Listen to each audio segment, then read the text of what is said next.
السلام عليكم ورحمه الله. سعيده بلقياكم من جديد. عواشركم مبروكه. غنشارك معكم كيكه ديال العيد، كتجي خفيفه بواحد الحجم عائلي. غنشارك معكم الاسرار ديالها باش غتنجح معكم، ما تشبعوش منها نهائيا. كيكه من السما وكتجي لذيذه ورائعه بزاف.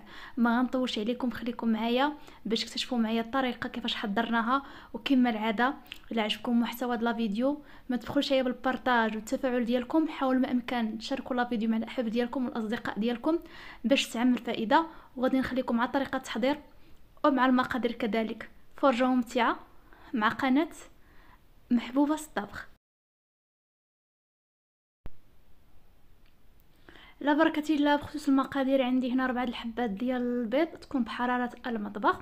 ضروري البنات هاد المرحله هادي يكون البيض يعني دافي، او انكم تعملوه في شي جبانيه فيها شويه ديال الماء دافي. المهم تكون على حراره المطبخ. 4 بيضات، حبات ديال البيض انا عملت انا صغير، عندكم كبير عملوا فقط 3. رشه ديال الملح، وعملت كيس ديال الفاني وكاسونس ديال السكر.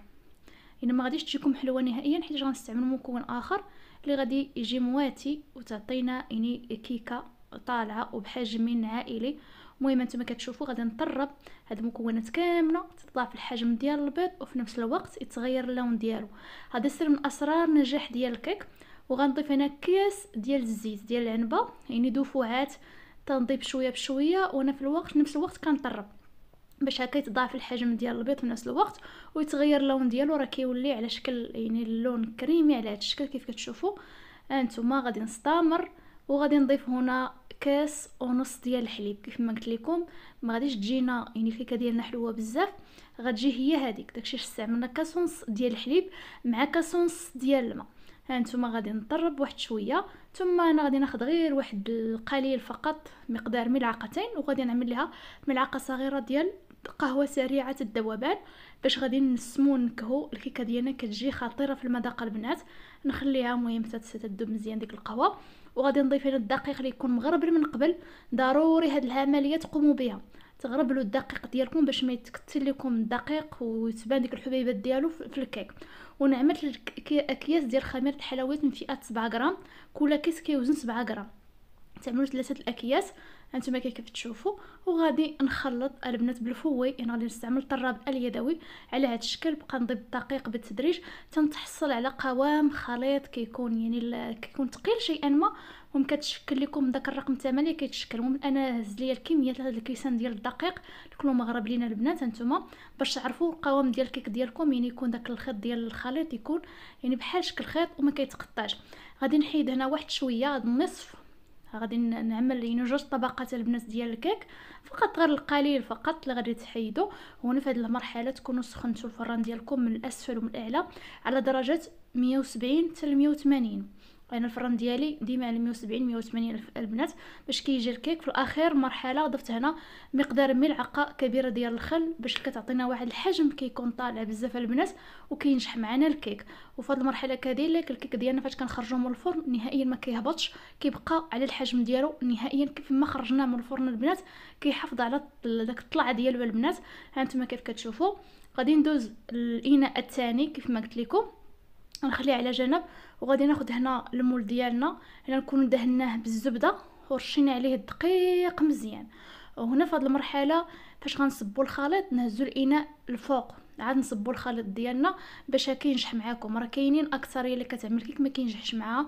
في هذه المرحله كذلك البنات هزوا البول الفوق وانتم كتصبوا الخليط ديالكم على هذا الشكل تتوزعوه كامل على المول ديالكم. راه كذلك واحد الحاجه نقولها لكم ما قلتهاش لكم.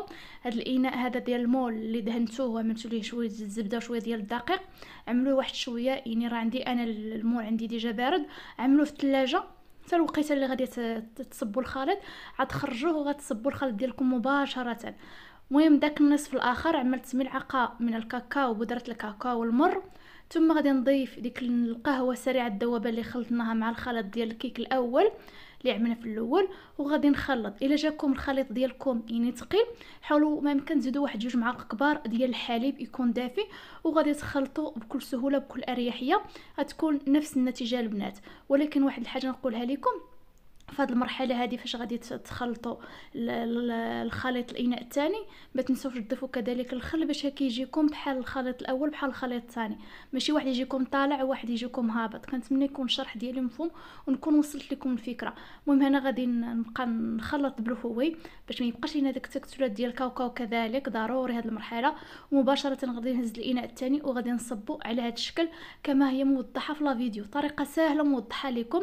ممكن لكم كذلك دوزوا عليه هني داك المهم شي عود على اين ديال المطبخ. ومهم غير بغيتو يجيكم داك كيك رخامي على اين، انا فقط عملت هاد الطريقه هذه، وانتم ممكن تبدعوا يعني في الشكل اللي بغيتو يجيكم في الاخر. المهم انا صبيت الخليط ديالنا على هذا الشكل ووزعته، ها انتم كيف كتشوفوا. الطريقه سهله وواضحه لكم. وقبل ما نعملوه في الفران حاجه نقولها لكم، خبطوا بواحد شويه بالاناء باش هكا داك الا كان داك الغاز اللي كيكون في الداخل ديال الكيك ما يبقى في الخليط، ما يبقاوش باش هكا يجينا يعني مهوي من الداخل. كنتمنى يكون الشرح ديالي واضح ونكون وصلت لكم الفكره. انتم يا البنات انا شرحت لكم جميع الشرح شروحات البنات، وصلت لكم الفكره بخصوص هذه الوصفه اللي حضرت معكم، راه من القلب وراه كيك ناجح 100% وكيجي خفيف وهشيش ما تشبعوش منه نهائيا ومنسم بالقهوه. اعتمدوا هذه الطريقه بالكيك واكيد غادي ينجح معكم. هانتوما كيف كتشوفوا هنا غادي نعمل الكيك ديالنا في الفران باش هكا يتحمر، نخليه واحد شويه حتى يتضاعف الحجم ديالو كيف ما قلت لكم.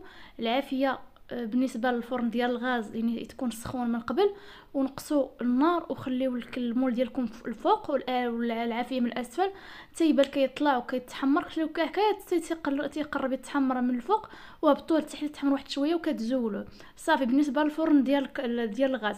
بالنسبه للفرن ديال الكهرباء غتخليوه من الفوق ومن التحت تيكون يبدا كيطلع واحد شويه، وغادي تهبطوا يعني تطفيو العافيه من فوق وتخليوه الاسفل حتى ينتفخ بوحدو ويزيد ينتفخ، عاد تشعلوه الفوق باش كيتحمر. هانتوما خرجتو مباشره زولناه درتو بمربى المشمش وزينتو بالمكسرات ديال الكاوكاو. مهم على اين هذا هو الشكل ديال الكيك اللي حضرت معكم.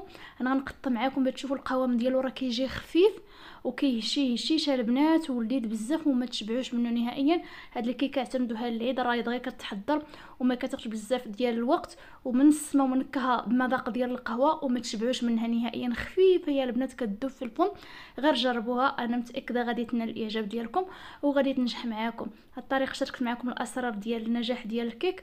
انا ما غاديش يهبط لكم الكيك نهائيا من الفران باش غتخرجوه كيف ما قلت لكم. غير طبقوا هاد الاسرار كامل اللي شاركت معكم من اول مرحله حتى لاخر مرحله وغتحصلوا على نفس النتيجه.